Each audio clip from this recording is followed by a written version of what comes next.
3 months had passed since that first chess game, and the Riverside Public Library had become something different. The reading room still hosted the chess club every Tuesday evening, but now it welcomed everyone. Beginners sat alongside experienced players, asking questions without fear of being mocked. The atmosphere had shifted from competitive and exclusive to welcoming and educational. Margaret watched this transformation with quiet satisfaction. She had started bringing different chess books from her personal collection, volumes that explained strategies and famous games. The students borrowed them eagerly, returning them with notes and questions that led to interesting discussions. But the real magic was happening at the community center. What had started with 8 children had grown to 23. Word had spread through the neighborhood that free chess lessons were available every Saturday morning, taught by patient college students and occasionally by a mysterious woman who, rumor had it, had once been famous. On one particular Saturday in March, Margaret arrived at the community center to find something unexpected. A local news crew was setting up cameras in the main room. Mrs. Chen rushed over to her looking flustered but excited. "I hope you don't mind," Mrs. Chen said quickly. "A reporter heard about our chess program and wanted to do a story about it.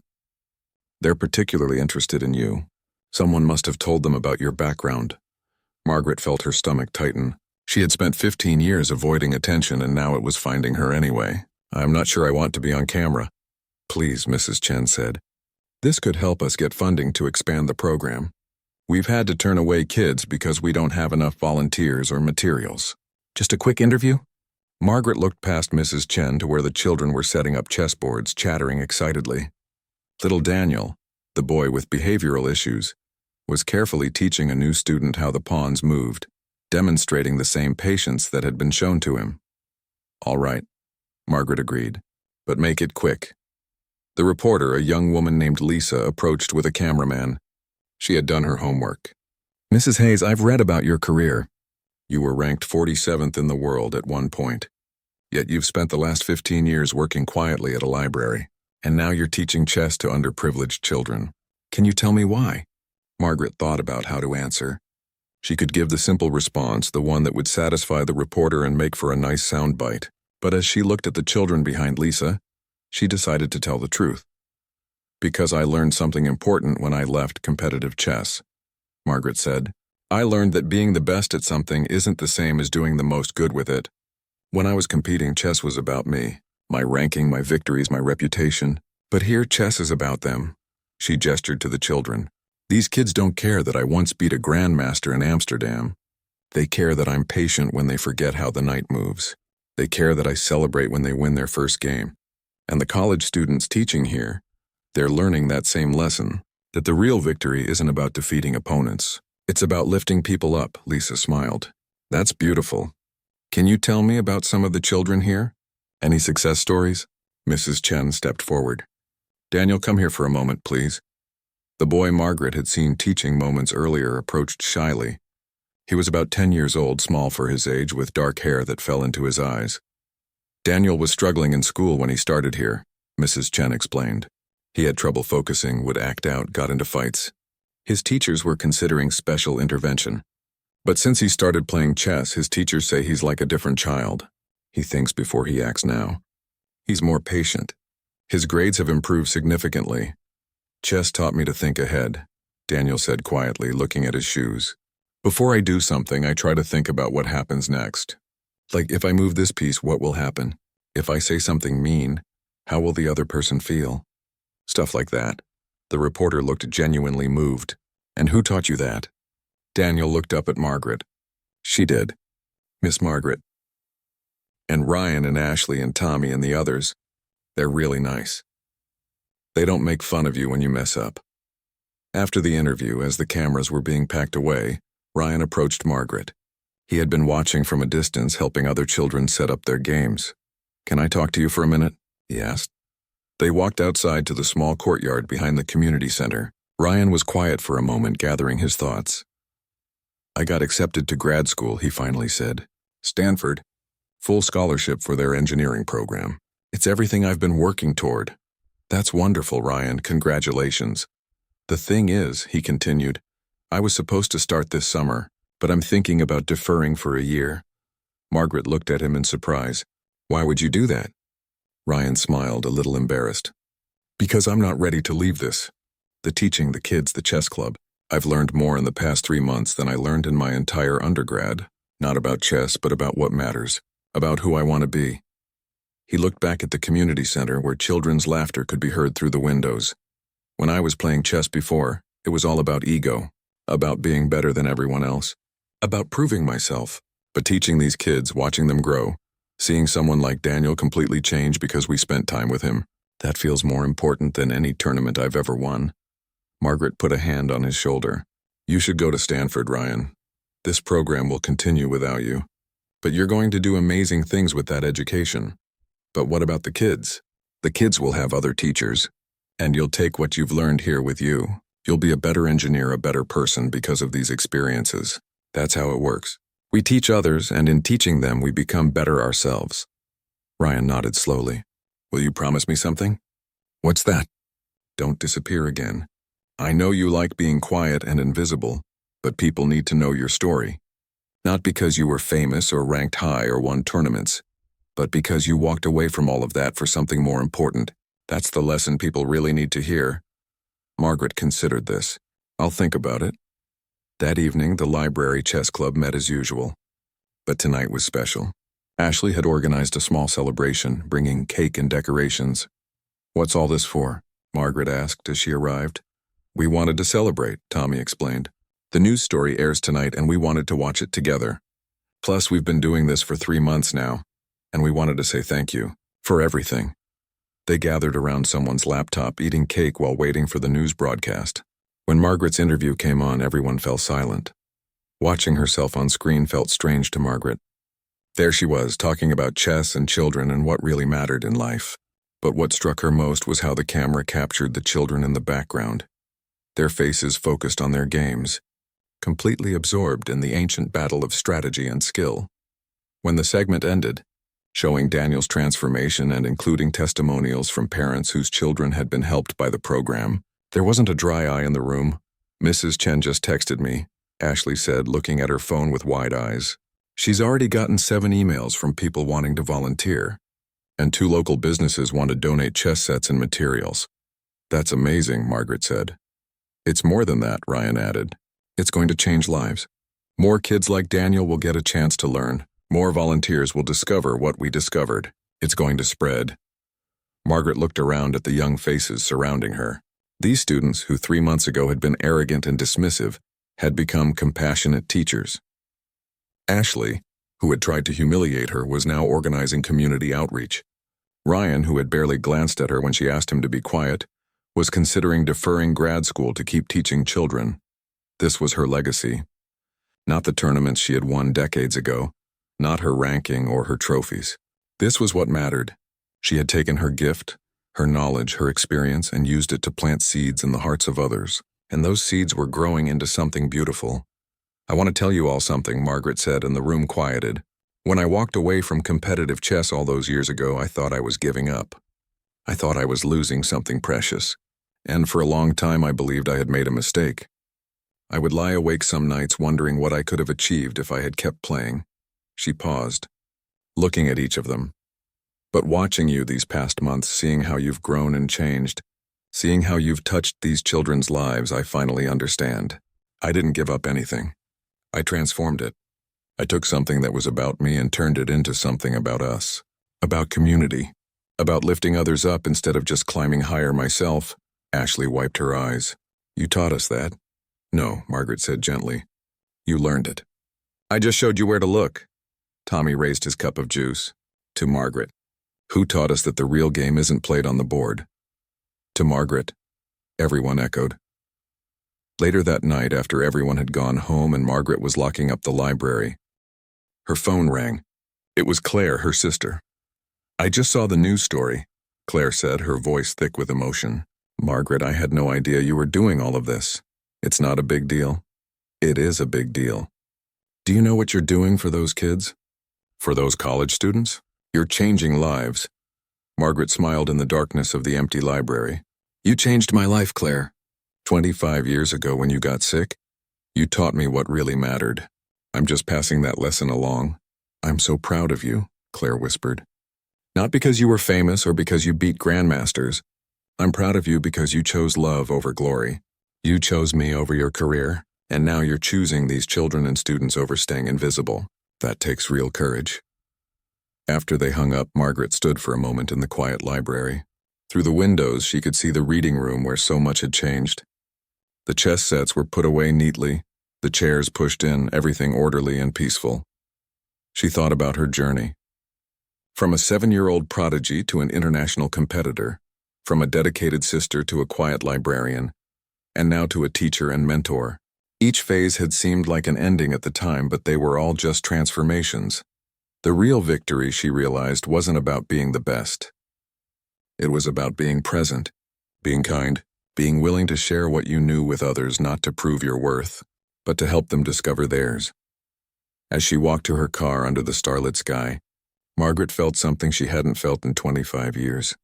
She felt complete, not because she had reclaimed her fame or returned to competition, but because she had finally understood what her gift was really for. Chess had given her so much. Strategy, discipline, patience, the ability to think ahead and plan for multiple outcomes. But the greatest gift chess had given her was this: the opportunity to teach others that winning isn't everything, that kindness matters more than rankings, and that the most important victories are the ones nobody sees except the people whose lives you've touched. The antique chess set sat on her passenger seat, the one she had used that first night to challenge Ashley. She would bring it to the community center next Saturday. It was time for it to be used the way it was meant to be used, teaching children that a game invented 1,000 years ago still had lessons for today. In the end, Margaret realized she had won the most important game of all. Not against an opponent across the board, but against the part of herself that had believed success was about personal glory. She had sacrificed that queen, that desire for recognition, and in doing so had achieved something far more valuable. She had found peace. She had found purpose.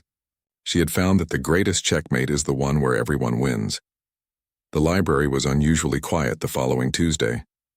Margaret arrived for her shift expecting the chess club to show up as usual, but the evening passed with no sign of them. The reading room sat empty, and Margaret went about her duties as if nothing had changed, though she found herself glancing at the door more often than she cared to admit. On Wednesday afternoon, as Margaret was helping a young mother find children's books, she noticed Tommy standing near the circulation desk. He seemed nervous, shifting his weight from foot to foot, clutching a backpack. When Margaret finished with the mother, Tommy approached hesitantly. "Hi," he said. "Do you have a minute?" "Of course. What can I help you with?" Tommy glanced around to make sure no one was listening, then spoke quietly. "Ashley hasn't been to classes since that night. Ryan says she's too embarrassed to show her face. She deleted all her social media accounts." Margaret's expression shifted to concern. "I see. And Ryan, he's been really quiet. Not his usual self at all. I think what happened really shook him up." Tommy paused. "The thing is, a few of us from the chess club want to talk to you. Not to make excuses or anything. We just want to understand more. And maybe, if you're willing, we want to learn from you." "Learn what exactly?" "Chess, I guess. But also how you think about the game, about competition, about all of it." Tommy looked down at his shoes. "I've been playing chess since I was 10 and I thought I understood it. But watching you play, hearing your story, I realize I don't understand it at all." "Not really." Margaret studied the young man in front of her. His request was sincere, she could tell that much. But she was also wary. She had left that world behind for a reason. "I'm not looking to be anyone's coach," she said gently. "I'm happy with my life as it is." "I get that," Tommy said quickly. "And we're not asking you to train us for tournaments or anything. But maybe you could just play with us sometimes. Teach us when you see us making mistakes, not as a formal thing, just as someone who knows the game better than we do." Margaret considered this. Finally, she nodded. "Tell you what, I'll make you a deal. I'll help you with chess, but only if you all agree to do something for me in return." "Anything," Tommy said eagerly. "The community center 3 blocks from here runs a program for underprivileged children. They've been wanting to start a chess program but don't have anyone to teach it. If you and your friends volunteer there every Saturday morning teaching those kids the basics, then I'll work with you on Tuesday evenings." Tommy blinked in surprise. "You want us to teach kids?" "I want you to understand why chess matters. And the best way to understand that is to share it with people who have never experienced it before. Those children deserve the same opportunities you had.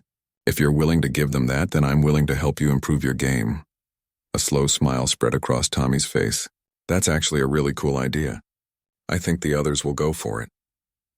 Can I tell them? Go ahead. That Saturday, Margaret stopped by the community center to see if the students had actually shown up. She found 5 of them there, including Tommy and Ryan sitting on the floor with a group of 8 children aged 7 to 12. They had brought several chess sets and were patiently explaining how each piece moved. Margaret watched from the doorway as Ryan knelt down next to a little girl who couldn't have been more than 7. She had pigtails and was wearing a bright pink jacket. Okay, so this is the knight, Ryan was saying, holding up the piece. It's the trickiest piece because it moves in an L shape. Want to try moving it? The little girl took the piece carefully as if it might break and moved it across the board. She placed it in completely the wrong spot, not following the L pattern at all. Instead of correcting her impatiently, Ryan smiled. Good try. Here, let me show you again. The knight goes like this, see? He demonstrated slowly, counting out the squares. 2 squares this way, then 1 square that way. Or 2 squares that way, then 1 square this way. Want to try again? The girl nodded enthusiastically and tried again, this time getting it right. Her face lit up with such pure joy that Ryan laughed. Margaret felt something warm in her chest. She quietly left before anyone noticed her watching. On Tuesday evening, the chess club returned to the library. The atmosphere was completely different. They set up their boards quietly, spoke in respectful tones, and when Margaret approached their table, they all stood up. Ashley was there too, looking nervous but determined. She stepped forward before anyone else could speak. I need to apologize to you, Ashley said, her voice shaking slightly. The way I acted, the things I said about you, it was awful. I was arrogant and rude, and I treated you like you were beneath me. I'm really truly sorry. We all are, Ryan added. We took over this space like we owned it, disrespected you, and never even bothered to see you as a real person. That's on us. Margaret looked at each of them in turn. They met her gaze, no longer dismissive or mocking, but genuinely remorseful. Apology accepted, Margaret said simply. Shall we play some chess? The relief on their faces was visible. They pulled out a chair for her and Margaret sat down. For the next 2 hours, she played games with different members of the club, and after each game, she would discuss what happened, pointing out missed opportunities and explaining strategic concepts. But what struck everyone most was how she taught. She never made anyone feel stupid or inadequate. When Ryan made a terrible blunder that cost him his queen, she didn't mock him. Instead, she backed up the position and asked, "What were you hoping to accomplish with that move?" Then she helped him see why the plan didn't work and what he could have done instead. When Ashley played her, both of them concentrating intensely, Margaret won again. But this time Ashley smiled ruefully. I see it now. You set that trap 4 moves ago, didn't you? 5, actually, Margaret said with a gentle smile. But you're learning to look deeper. That's good. After a few weeks of this routine, something remarkable happened. The chess club didn't just improve at chess, they changed as people. They started treating the library staff with respect, asking about their days, learning their names. They helped other patrons carry heavy books. They kept their area clean and quiet. And every Saturday they showed up at the community center without fail. One Saturday in December, Margaret visited again. This time she arrived early and watched as the students prepared their teaching area. Ryan was setting up chairs in a circle. Ashley was organizing chess sets. Tommy was drawing a giant chessboard on a whiteboard to help demonstrate moves. A woman in her 40s approached Margaret. She wore a community center staff badge that identified her as the director, Mrs. Chen. Are you Margaret? The woman asked. I am. I wanted to thank you. I don't know what you said to these college students, but they've been wonderful. They show up on time every week. They're patient with the kids and they really care. One of the boys in the program, Daniel, he's been having trouble at school. Behavioral issues. But since he started coming here, his teacher says he's more focused, thinks before he acts. Mrs. Chen smiled warmly. Chess is teaching him to think ahead, to consider consequences. And those college students are teaching him that smart people can also be kind. That's a powerful lesson.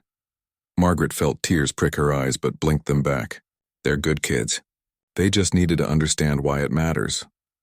Later, As Margaret watched Ryan teach a group of children about controlling the center of the board, she thought about her own journey. All those years ago when she was competing internationally, she had thought success meant winning tournaments and earning rankings. She had measured her worth by trophies and titles.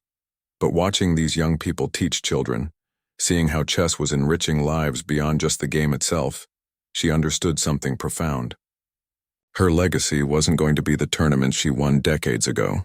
It was going to be moments like this, quiet and unseen, where she had planted seeds that would grow in ways she might never fully witness. That evening, back at the library, the chess club gathered as usual. But before they started playing, Tommy pulled out a small wrapped box. "We got you something," he said, handing it to Margaret. She unwrapped it carefully.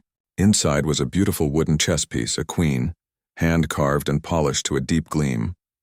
On its base was a small engraved plaque that read, "To Margaret Hayes, who taught us that the real game is played with hearts, not just minds." Margaret held the piece carefully, feeling its weight, its craftsmanship. She looked up at the young faces around her, all watching her expectantly. "Thank you," she said softly. "This means more than you know." "There's something else," Ashley said. "We talked to Mrs. Chen at the community center. She said if we can get a few more volunteers, we could expand the program, maybe run it twice a week. We were thinking if you're willing, you could come teach with us sometimes. Not every week, just when you can. The kids ask about you all the time." Margaret felt that warmth in her chest again, that sense of purpose she had been missing for so long. "I'd like that," she said. "I'd like that very much." As the evening continued and chess games unfolded on multiple boards, Margaret realized something. She had thought her chess career ended when she walked away from competitions all those years ago. But she had been wrong. It hadn't ended. It had simply transformed into something different, something better. She was no longer playing to prove she was the best. She was playing to share something beautiful with others, to build connections, to teach life lessons disguised as game strategies. And in that transformation, she had found something more valuable than any trophy or ranking. She had found meaning. The reading room stayed frozen in that moment of discovery. 20 students stared at Margaret as if seeing her for the first time, which in a way they were.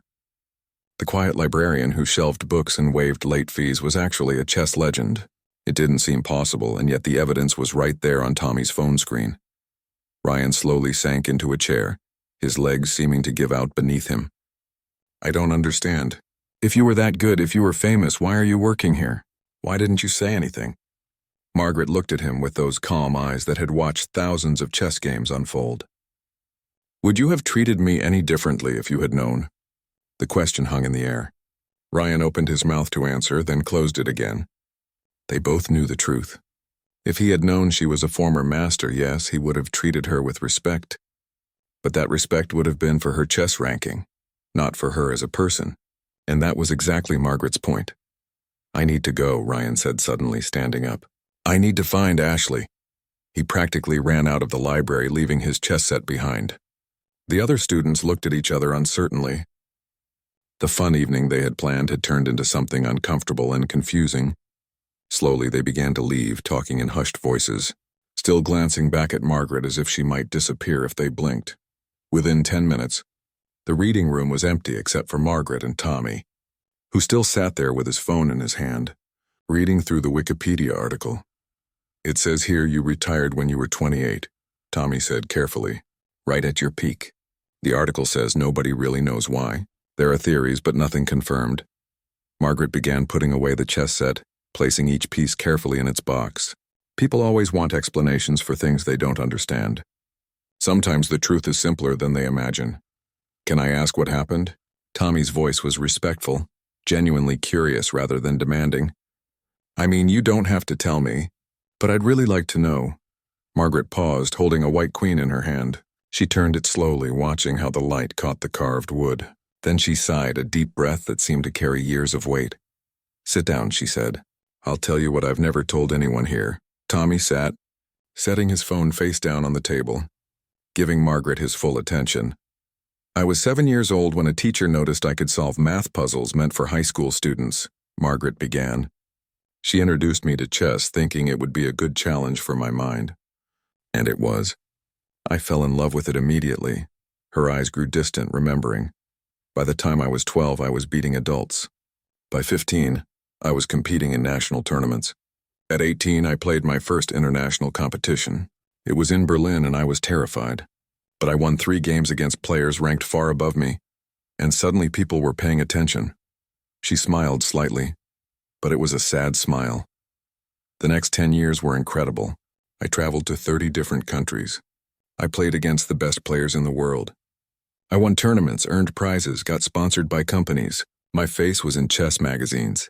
Strangers would recognize me at tournaments. It was everything I had dreamed of. So what changed? Tommy asked softly. Margaret set the queen down on the table. My younger sister, Claire. She was 2 years younger than me, and she was my biggest fan. She came to every tournament she could, cheering me on from the audience. When I won, she celebrated like it was her own victory. When I lost, she was the first one to hug me and tell me the next game would be better. Tommy waited, sensing there was more. When I was 26, Claire got sick. Really sick, cancer. A rare type that required aggressive treatment and constant care. Margaret's voice remained steady, but her hands had tightened slightly. My parents were already older, in their 70s. They couldn't handle everything Claire needed. The appointments, the treatments, the middle-of-the-night emergencies. So you came home, Tommy said quietly. I withdrew from a major championship in Russia to be with her. I thought it would be temporary. Just a few months until she got better. I would miss 1 tournament, maybe 2, then I'd go back to my career. Margaret shook her head. But cancer doesn't work on anyone's schedule. Her treatment lasted 2 years. 2 years of hospitals and hope and heartbreak and small victories and terrifying setbacks. She stood up and walked to the window, looking out at the darkening sky. I was there for all of it. I held her hand during chemotherapy. I read to her when she was too weak to hold a book. I slept in a chair next to her hospital bed more times than I can count. And slowly chess stopped mattering. The tournaments, the rankings, the fame, all of it seemed so small compared to my sister's life. Did she make it? Tommy asked, holding his breath. Margaret turned back with a genuine smile, the first real one Tommy had seen. She did. Claire survived. She's married now, has 3 beautiful children, lives about 40 minutes from here, and we have dinner together every Sunday. That's amazing, Tommy said, relief washing over his face. It is, Margaret agreed. But by the time she recovered, I was 28 years old. I'd been away from competitive chess for 2 years. My ranking had dropped from 47th in the world to not being ranked at all. My sponsors had moved on to younger players. The chess world is like any other competitive field. If you step away, others step up to take your place. She came back to the table and sat down again. I tried 1 comeback tournament. It was in Philadelphia, nothing major, just a regional competition. But standing there playing those games, all I could think about was Claire. About how this game, which I had loved so much, had been my whole life. And when my sister was dying, it meant nothing. The game couldn't help her. My skill couldn't save her. All those years of dedication and sacrifice, and they were useless when it actually mattered. So you just stopped? Tommy asked. I finished the tournament. I actually won it, which surprised everyone, including myself. But when they handed me the trophy, I felt nothing. No joy, no pride, no satisfaction. I realized then that my relationship with chess had changed forever. I couldn't go back to being who I was before. Margaret picked up the White Queen again, studying it. I moved here to this town and I applied for a job at the library. I thought maybe working around books in a quiet place would help me find peace. And it did. For 15 years I've shelved books and helped patrons and lived a simple, quiet life. I still play chess occasionally, but privately for my own enjoyment. Not for rankings or prizes or recognition. Do you ever regret it? Tommy asked. Giving up your career? Margaret considered the question carefully. Sometimes late at night I wonder what might have been.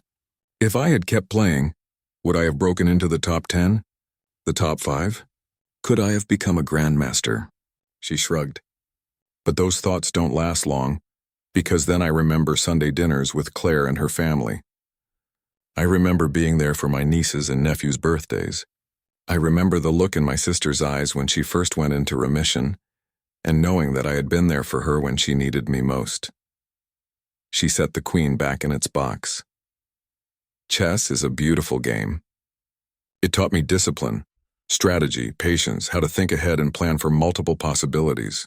But it also taught me something else, something I only learned after I left. It taught me that winning isn't everything, that the most important victories happen away from the board, that being there for someone you love matters more than any trophy. Tommy sat quietly for a long moment, processing everything he had heard. Finally, he spoke. I think Ryan and Ashley and all of us owe you an apology. The way we treated you, the things we said, it was wrong. And not just because you're a former champion. It would have been wrong even if you didn't know how to play chess at all. Margaret smiled at him, a warm, genuine smile. You're a good person, Tommy. Thank you for saying that.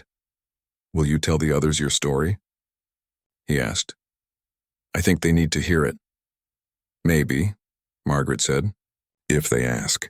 But I'm not going to chase anyone down to explain myself. I don't need their approval or their respect. I know who I am. Tommy stood up to leave, then paused. Can I ask one more question? Of course, and do you still love chess? Margaret looked down at the board in front of her, at the empty squares where battles had been fought and won and lost for hundreds of years. I do, she said softly, but I love it differently now. I love it as a teacher loves a subject they want to share. I love it as an artist loves a painting they finished long ago. The desperate need to prove myself is gone, and what's left is something purer. She looked up at Tommy. And maybe that's the real victory, learning to love something without needing to dominate it, learning to be good at something without needing everyone to know it, learning to walk away from applause and find contentment in silence. Tommy nodded slowly, understanding more than he had before. He picked up his bag and headed for the door, then turned back one more time. For what it's worth, I think you're pretty amazing. Not because of chess, but because of who you are. After he left, Margaret sat alone in the reading room for a while, the antique chess set in front of her. Outside, the sun had fully set and the library was about to close. She could hear the last few patrons gathering their things, preparing to leave. She thought about Ashley, who was probably at home right now, humiliated and angry. She thought about Ryan, who had looked so shocked and confused. She thought about all the students who had laughed at her, recorded her, dismissed her, and she felt no anger toward any of them. They were young. They thought they knew everything, the way young people always do, but life would teach them just as it had taught her.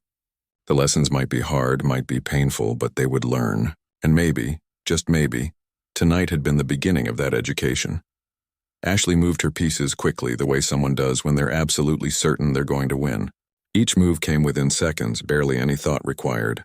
She had played hundreds of games, maybe thousands. This was supposed to be entertainment. A funny story she could tell later about the time she beat the librarian at chess. Margaret, on the other hand, took her time. Not too long, but enough to consider each position carefully. Her moves were quiet, deliberate. She would study the board for a moment, then reach out and move a piece with gentle precision. No wasted movement, no hesitation once she made her decision. By the fifth move, something strange started happening. Ryan, who had been joking with his friends and barely watching the game, suddenly stopped talking. He leaned in closer, his eyes narrowing as he studied the board. Something wasn't right. Wait, he muttered to himself. The crowd was still laughing and making jokes, but Ryan wasn't laughing anymore. He could see what the others couldn't. Margaret's pieces weren't just randomly placed. They were forming something. A structure. A plan Ashley didn't notice. She was too busy playing fast, showing off, making sure everyone could see how easily she was dominating this simple librarian. She captured one of Margaret's pawns with a flourish, setting the piece aside with a little click of satisfaction. Margaret simply nodded and made her next move. A knight sliding gracefully across the board to a square that looked almost meaningless. Ashley moved again, bringing her queen out aggressively. It was a bold move, the kind that usually intimidates less experienced players. The queen is the most powerful piece on the board, and Ashley positioned it where it threatened multiple targets at once. Getting nervous yet? Ashley asked, her tone playful but with an edge of cruelty underneath. Margaret looked up briefly. Should I be? The crowd laughed again, thinking Margaret didn't understand how much trouble she was in. But Ryan wasn't laughing. He had moved even closer now, standing right behind Ashley, his eyes locked on the board.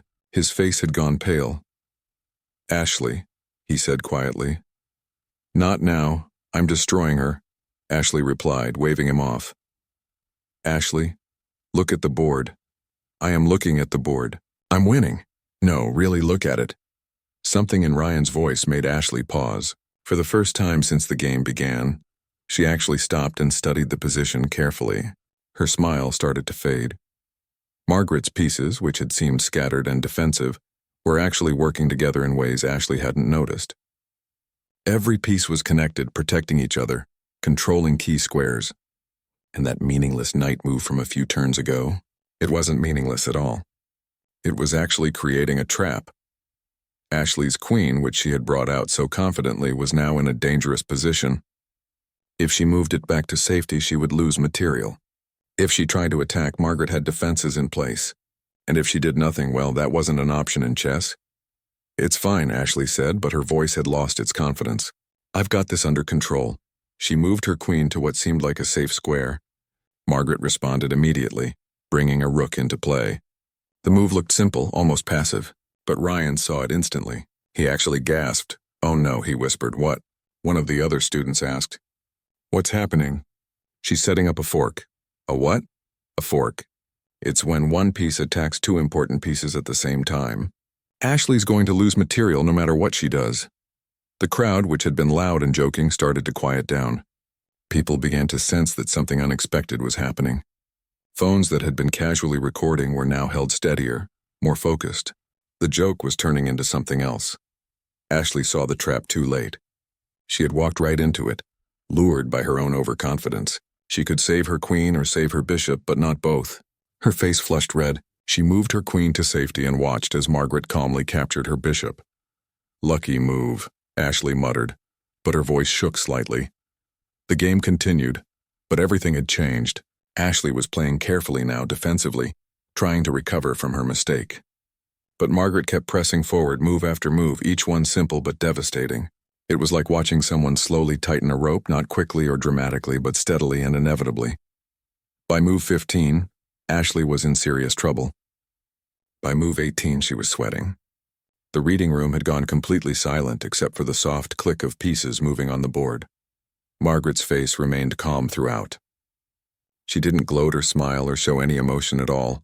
She simply played, moving her pieces with the same quiet efficiency she brought to every task in the library, shelving books, answering questions, and apparently destroying overconfident chess players.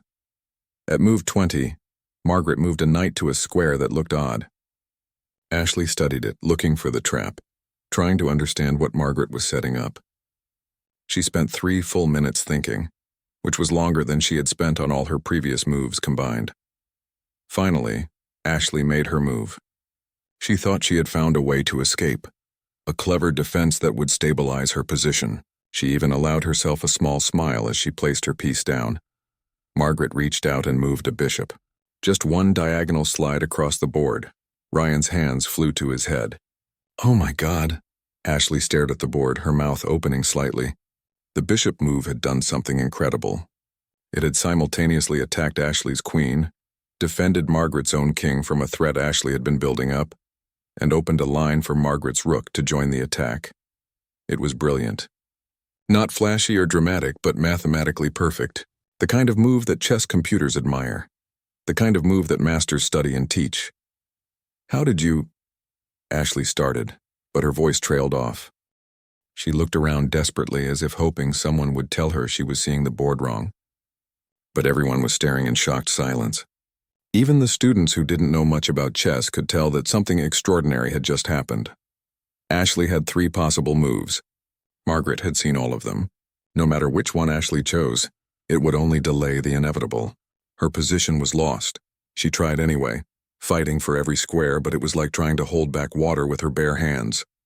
Margaret's pieces coordinated in perfect harmony, advancing, controlling, dominating. There was no mercy in it, but there was no cruelty either. It was just chess, played the way it was meant to be played. At move 23, Ashley stared at the board for a long time. Her king was surrounded, her queen was trapped, and she had no good moves left. Technically, the game wasn't over yet.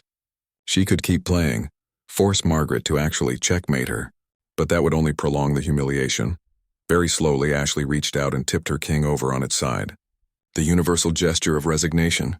The sound of the wooden piece falling against the board seemed incredibly loud in the silent room. Nobody spoke. Nobody laughed. Nobody even moved. Margaret began quietly collecting the pieces, placing them back in their starting positions with the same careful attention she gave to everything. Her hands were perfectly steady. "Good game," Margaret said softly, looking up at Ashley. Ashley's face was burning red. She looked like she might cry or scream or both. Instead, she just nodded mutely and stood up from the table, pushing her chair back roughly. She grabbed her bag and headed for the door, moving fast, wanting to be anywhere else. Ryan watched her go, then turned back to Margaret. His expression had completely transformed. The arrogant smirk was gone, replaced by something that looked almost like fear. "Where did you learn to play like that?" he asked, his voice barely above a whisper. Margaret finished setting up the pieces and looked up at him. "I told you. I've played a little." "A little?" "That wasn't a little.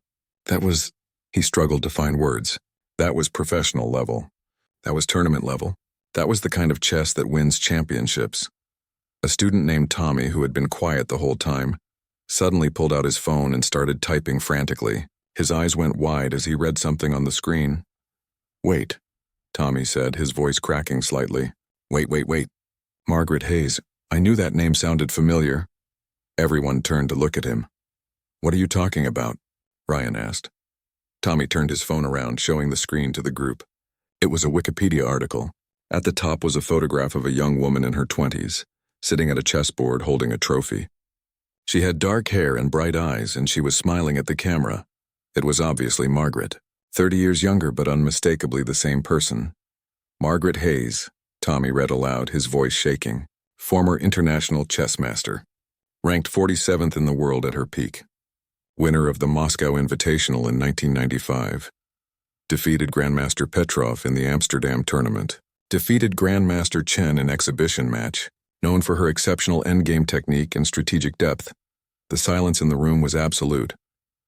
Ryan looked from the phone to Margaret, then back to the phone. "You were ranked in the top 50 players in the world?" Margaret didn't answer immediately. She simply folded her hands on the table and looked at the chess pieces in front of her. "That was a long time ago," she finally said. "Margaret had been working at the Riverside Public Library for 15 years. If you walked past her, you probably wouldn't notice anything special. She was the kind of woman who blended into the background, wearing simple sweaters and keeping her graying hair tied back neatly. At 52 years old, she had the quiet presence of someone who had made peace with being invisible. Every morning, she arrived at the library before anyone else. She loved the silence of those early hours, the way sunlight filtered through the tall windows and painted golden stripes across the old wooden floors. She would make herself a cup of tea, settle behind the circulation desk, and wait for the day to begin. When patrons came in looking for books, she helped them with a gentle smile. When they needed directions to the restrooms, she pointed the way. When they returned books late, she waived the fees without making them feel bad. That was Margaret. Helpful, quiet, forgettable. The library was her world, and she was content with it. She knew every shelf, every corner, every creaky floorboard. The smell of old paper and binding glue was as familiar to her as her own perfume. Sometimes on slow afternoons, she would run her fingers along the spines of books and remember when she first read each one. The library wasn't just her workplace. It was her sanctuary. But every Tuesday evening, her peaceful sanctuary turned into something else entirely. That was when the University Chess Club showed up. They were a group of about 8 students, mostly in their early 20s, full of energy and confidence that only young people seem to have. They would push tables together in the reading room, set up their chessboards, and fill the quiet library with their loud voices and laughter. The unofficial leaders were 2 students named Ryan and Ashley. Ryan was tall and lean, always wearing expensive sneakers and designer hoodies. Ashley was his girlfriend, sharp-featured and sharper-tongued, with perfectly styled hair and an air of superiority that preceded her into every room. Both of them were good at chess. Really good. They had won tournaments at the university level and never let anyone forget it. Their games attracted small crowds of other students who would gather around to watch, phones out, recording the matches and commenting on every move. Margaret didn't mind that they used the library. After all, it was a public space and they had every right to be there. What bothered her was how they treated the space and honestly how they treated her. They would leave chess pieces scattered across tables when they left. They would talk loudly, disturbing other patrons who were trying to study or read. and when she politely asked them to keep their voices down, they would look at her like she was nothing more than an annoying fly buzzing around their heads. One Tuesday evening in late October, things came to a head. Margaret was helping an elderly man find a book on gardening when she heard the chess club erupt in laughter. The sound echoed through the entire library, bouncing off the high ceilings. Several people at nearby tables looked up with annoyed expressions. Margaret excused herself and walked toward the reading room. Through the glass doors, she could see Ryan standing on a chair, his arms raised in victory while the others cheered and clapped. Ashley was filming him on her phone, a huge grin on her face. Margaret pushed open the door gently. The noise hit her like a wave. "Excuse me," she said softly. No one heard her. "Excuse me," she repeated a little louder this time. Ryan finally glanced down at her, still standing on the chair. "Oh, hey. What's up?" "I need to ask you to please keep your voices down. There are other people in the library trying to work." Ashley rolled her eyes. "We're just celebrating. Ryan just beat someone ranked way higher than him. It's kind of a big deal." "I understand that, and congratulations," Margaret said, maintaining her polite tone. "But this is a library, and we need to respect everyone who's here." Ryan climbed down from the chair, but his expression had shifted from celebratory to annoyed. "You know, we come here every week. We're not bothering anyone. Actually, you are. Several patrons have complained about the noise." Ashley crossed her arms. "Then maybe they should go somewhere else if they can't handle people having a good time." Margaret felt her cheeks grow warm, but she kept her voice steady. "I'm not trying to ruin your evening. I'm just asking you to be considerate of others." "We heard you," Ryan said dismissively, turning back to his friends. "We'll try to keep it down." But as soon as Margaret walked away, she heard Ashley's voice loud enough to be clearly heard. "Can you believe her? Acting like she owns the place. It's just a library lady trying to feel important." The others laughed. Margaret's hand trembled slightly as she pushed open the door, but she didn't turn around. She returned to the circulation desk and tried to focus on her work, but the humiliation stung. She had been dismissed, mocked, treated as if her 15 years of service to this library meant nothing. That night, as she locked up the library and walked to her car, Margaret made a decision. She was tired of being invisible. She was tired of being dismissed, and she knew exactly how to make her point. The following Tuesday, Margaret arrived at work with a plan. She had spent the week preparing, and now she was ready. When the chess club showed up that evening, they found something unusual. All of the library's chess sets were checked out except for one, a beautiful antique set that Margaret had brought from home.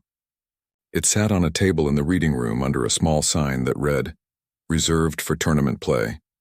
Ryan was the first to notice. "Hey, where are all the chess sets?" Margaret appeared from behind a bookshelf, as if she had been waiting for the question. "Oh, they're all checked out for the evening. But that set is available." "Available for what?" Ashley asked suspiciously. Margaret smiled, a small, mysterious smile that none of them had ever seen before. "It's available for anyone who can beat me in a game of chess."